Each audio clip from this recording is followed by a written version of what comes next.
Hello दोस्तों, मैं Shiva sir आप सभी प्रिय विद्यार्थियों का अपने यूट्यूब चैनल कुछ क्लासेस में स्वागत करता हूं।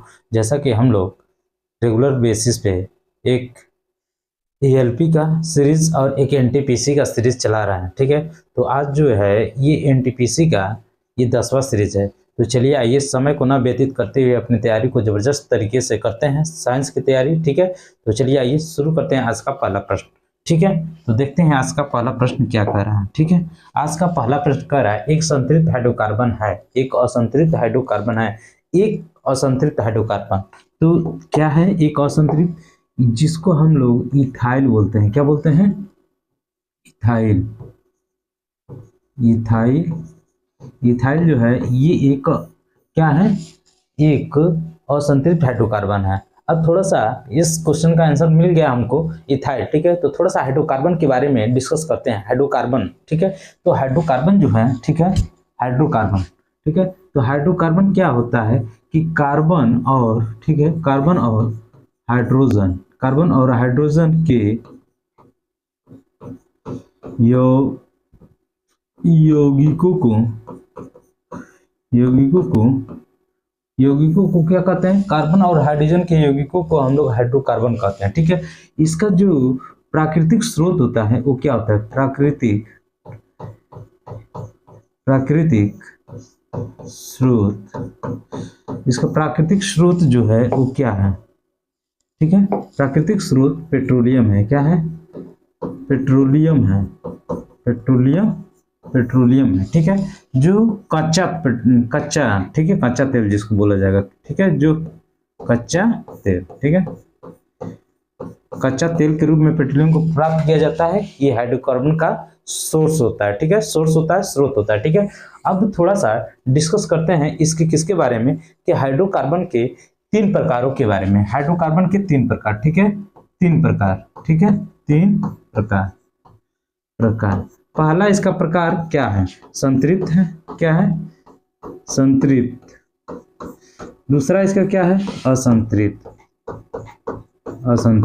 ठीक है। उसके बाद से एरोमेटिक।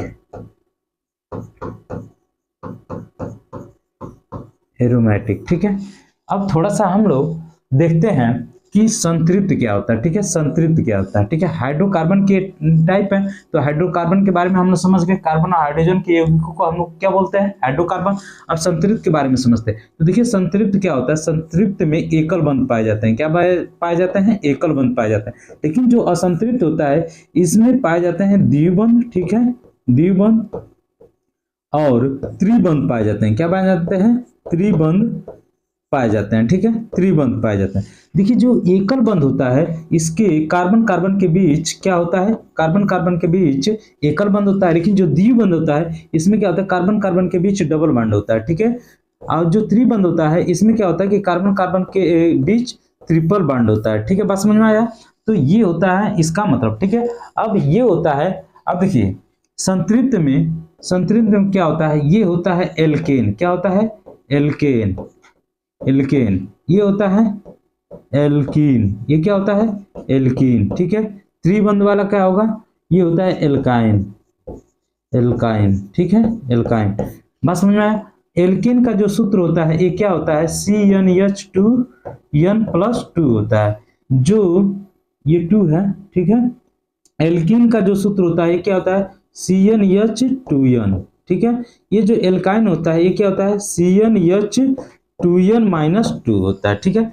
ये देखिए एल्कीन जो होता है दुगुने से 2 अधिक, ये दुगुना होता है, ये दुगुने से 2 कम होता है। इसके लिए हम लोग n का प्रयोग करते हैं, ठीक है, और इसके लिए इन का प्रयोग करते हैं, इसके लिए आइन का प्रयोग करते हैं, ठीक है।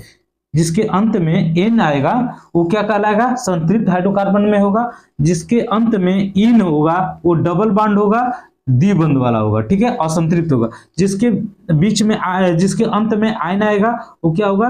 ट्रिपल बॉन्ड होगा और उसके बाद से असंतृप्त में आएगा, ठीक है। अब यहाँ से थोड़ा सा हम लोग कुछ, ये जो n दिया हुआ है ना, ये n क्या होता है? कार्बन परमाणु की संख्या होती है। क्या होता है? कार्बन परमाणु की संख्या है। कार्बन परमाणु की संख्या, ठीक है, कार्बन परमाणु की संख्या जो यन जो होता है ये कार्बन परमाणु की संख्या को दर्शाता है। तो जैसे हम लोग कुछ कार्बन परमाणु के कुछ कार्बनों के नाम को देख लेते हैं, ठीक है। जैसे कार्बन परमाणु अगर संख्या 1 लेंगे, ठीक है, तो 1 के लिए क्या होगा, मेथ का प्रयोग करेंगे, ठीक है। 2 के लिए हम लोग एथ का प्रयोग करेंगे, 3 के लिए हम लोग क्या करेंगे, प्रोप का प्रयोग करेंगे, प्रोप, ठीक है। 4 के लिए ब्यूट का प्रयोग करेंगे, किसका, ब्यूट, ठीक है। अब 5 के लिए हम लोग क्या प्रयोग करेंगे, पेंट, पेंट का प्रयोग करेंगे, ठीक है, पेंट का प्रयोग करेंगे, ठीक है। तो अब देखिए, अब थोड़ा सा इस वाले फार्मूले में हम लोग इसका यूज करते हैं, ठीक है। तो कार्बन 1 के लिए अगर प्रयोग करते हैं एन शब्द के लिए, ठीक है, एन वाला, ठीक है, तो अगर मेथ में एन जोड़ देंगे तो क्या हो जाएगा, मेथेन, मेथेन। इसका सूत्र कैसे बना लेंगे, CnH2n+2, ठीक है। तो अब देखिए यहाँ कार्बन की संख्या 1 है तो C, ठीक है, 1 IH2 इंटू क्या हो जाएगा यहाँ पे 1+2। तो ये देखिए ओवरऑल इसका फार्मूला क्या बन के आया, CH4, देखिए कैसे 2 1 2 +2, तो ये 4, ठीक है। अब इसी तरह एथेन का सूत्र अगर लिखना हो तो एथेन का, तो ये क्या हो जाएगा, C2H, दुगुना से 2 अधिक करना है तो 2 दूनी 4 2 6, ठीक है, ये इसका सूत्र हो गया, ठीक है। अब देखिए यहाँ पे आ जाएगा, यहाँ पे एथाइन क्या हो जाएगा, एथाइन, एथाइन, ठीक है, तो एथाइन C2H4 हो जाएगा। यहाँ पे क्या हो जाएगा, C2H2, ये हमारा क्या हो जाएगा, ये देखिए ये एथीन होगा, क्या होगा ये, थोड़ा सा ध्यान दीजिए यहाँ पे, ये देखिए इन आना चाहिए, क्या आना चाहिए, इन आना चाहिए, ठीक है, क्या आना चाहिए लास्ट में, इन आना चाहिए,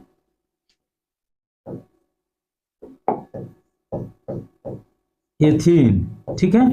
ये क्या होगा हमारा एथाइन, एथाइन, बात समझ में आ गया। तो देखिए कंफ्यूज नहीं होना है, जैसे एन आएगा तो मेथेन, ठीक है, 2 कार्बन के लिए देखेंगे तो एथेन, ठीक है। अब यहाँ पे 2 कार्बन के लिए हम लोग देख रहे हैं तो ये क्या हो जाएगा, एथीन, ठीक है। ये 2 कार्बन के लिए देख रहे हैं तो एथाइन, एथाइन या इथाइन भी इसको बोला जाता है, ठीक है, एथाइन या इथाइन भी बोला जाता है, जिसका सूत्र क्या है, C2H2, ठीक है। 2 कार्बन के लिए बनाए तो 2 दूनी 4, 4 में से 2 गया 2, तो ये हमारे पास सूत्र आ गया, ठीक है। तो इसका सूत्र क्या होगा, C2H2, ठीक है, C2H2 एथाइन का जो है सूत्र होगा, ठीक है। तो इस प्रश्न में इतना, चलते हैं अगले प्रश्न की तरफ। अगला प्रश्न देखते हैं क्या होने वाला है। ये देखिए क्वेश्चन थोड़ा सा यहाँ मिस है, ठीक है, पूरा कंप्लीट नहीं हुआ है, तो क्वेश्चन को थोड़ा सा हम लोग लिख लेते हैं। क्वेश्चन क्या है, ठीक है, रक्त का, ठीक है, यहाँ पे क्वेश्चन क्या है, क्वेश्चन ध्यान दीजिएगा,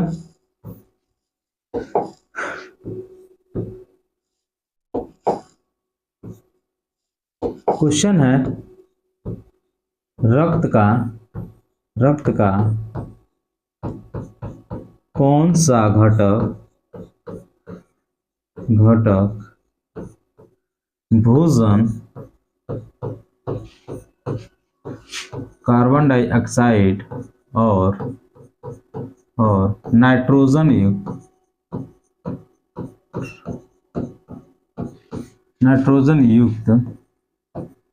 नाइट्रोजन युक्त कचरे का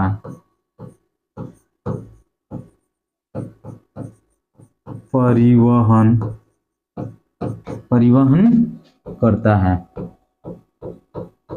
ये हमारा प्रश्न है, ठीक है। ये प्रश्न है कि रक्त का कौन सा घटक भोजन, कार्बन डाइऑक्साइड और नाइट्रोजन युक्त कचरे का परिवहन करता है। तो देखिए यहाँ पे समझना क्या है, इस प्रश्न का उत्तर पहले हम समझ लेते हैं कि वो क्या है, प्लाज्मा, क्या है, प्लाज्मा।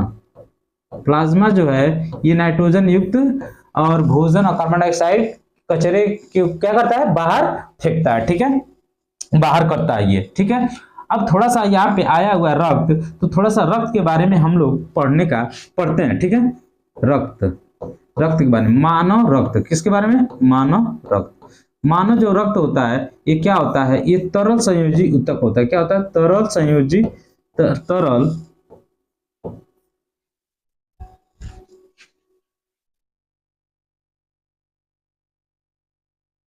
हाँ, तो हम लोग यहाँ पढ़ रहे थे क्या, थोड़ा सा क्वेश्चन यहाँ पे देखते हैं, इस प्रश्न को समझते हैं। थोड़ा टेक्निकल प्रॉब्लम की वजह से बोर्ड बंद हो गया था, जिसकी वजह से क्वेश्चन क्या हुआ है, बोर्ड से हट गया है, ठीक है। आइए हम लोग पढ़ रहे थे क्या, मानव रक्त, क्या पढ़ रहे थे, मानव रक्त, मानव रक्त, ठीक है, मानव रक्त, ठीक है। मानव रक्त क्या होता है, तरल संयोजी ऊतक होता है। मानव का रक्त जो होता है तरल संयोजी ऊतक होता है, तरल संयोजी ऊतक होता है, ठीक है। जो मानव का रक्त होता है यह क्षारीय विलयन होता है। कैसा होता है, क्षारीय विलयन होता है, विलयन होता है, ठीक है। जिसका पीएच मान क्या होता है, 7.4 होता है, ठीक है। जो वयस्क मानव होता है, वयस्क मानव में 5 से 6 लीटर रक्त होता है, ठीक है। क्या होता है कि महिलाओं में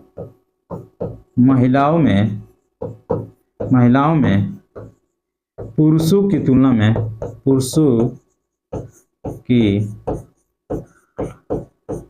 तुलना में आधा लीटर रक्त क्या होता है, कम होता है,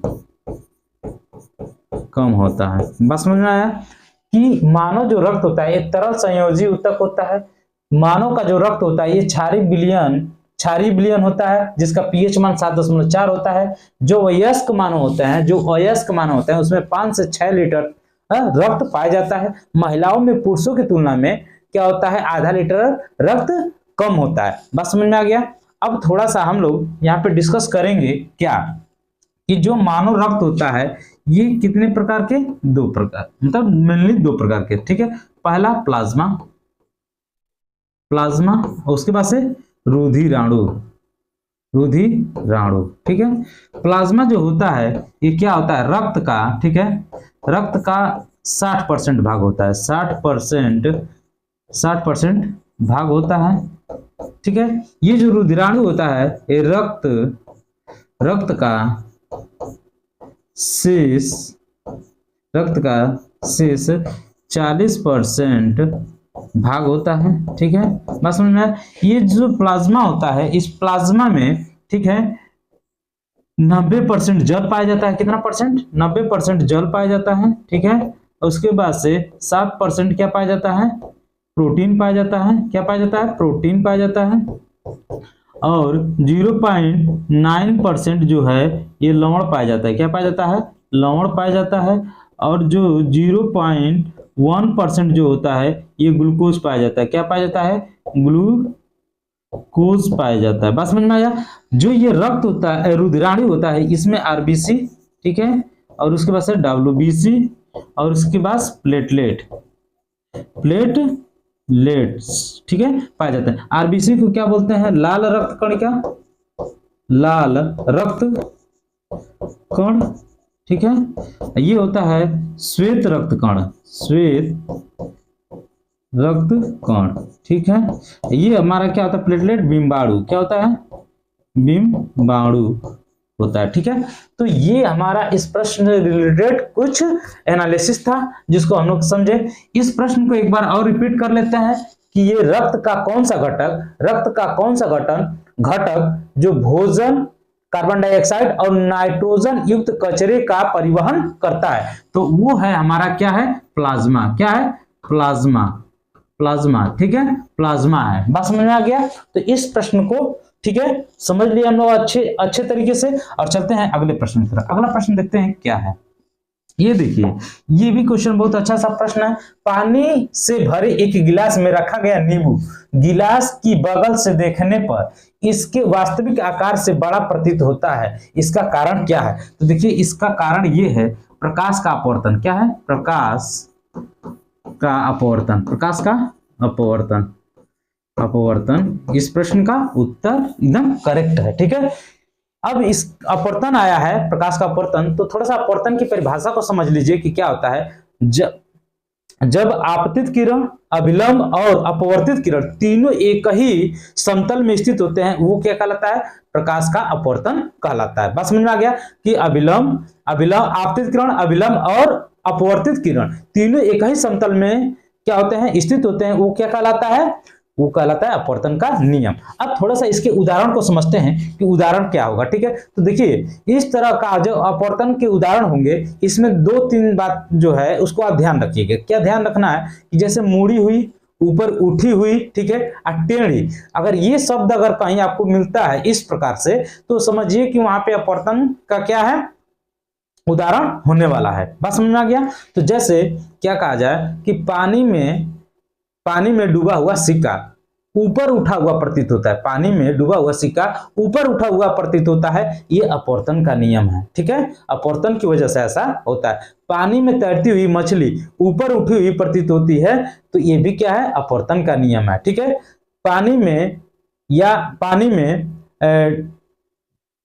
में क्या होता है कि कोई लकड़ी रखा हुआ है तो वो मुड़ी हुई दिखाई देती है, टेढ़ी दिखाई देती है। कैसे दिखाई देती है, टेढ़ी। पानी में कोई लकड़ी क्या होती है, टेढ़ी दिखाई देती है। ये प्रकाश के अपवर्तन के कारण होता है, ठीक है। सूर्योदय या सूर्यास्त के समय क्या होता है कि सूर्य का बड़ा दिखाई देना, ठीक है, सूर्य का बड़ा दिखाई देना, ये भी क्या है, प्रकाश के अपवर्तन से रिलेटेड एग्जाम्पल है। बस समझ में आ गया। तो चलते हैं हम लोग थोड़ा सा, अब इसमें थोड़ा सा एक और बात ध्यान दीजिएगा, निरपेक्ष अपवर्तनांक क्या होता है, इस सूत्र को ध्यान दीजिएगा। निरपेक्ष अपवर्तनांक, निरपेक्ष अपवर्तनांक,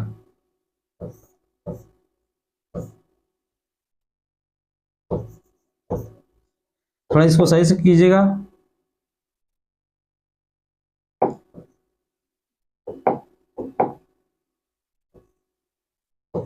अपवर्तनांक, ठीक है।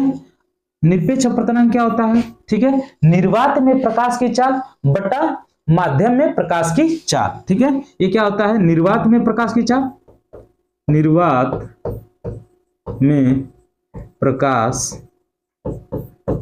की चाल बटा माध्यम में प्रकाश की चाल।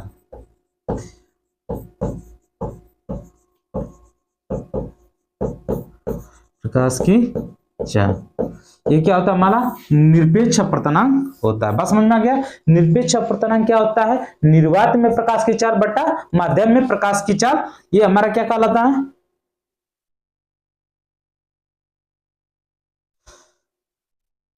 ये हमारा निरपेक्ष अपवर्तनांक कहलाता है। बस समझ में आ गया।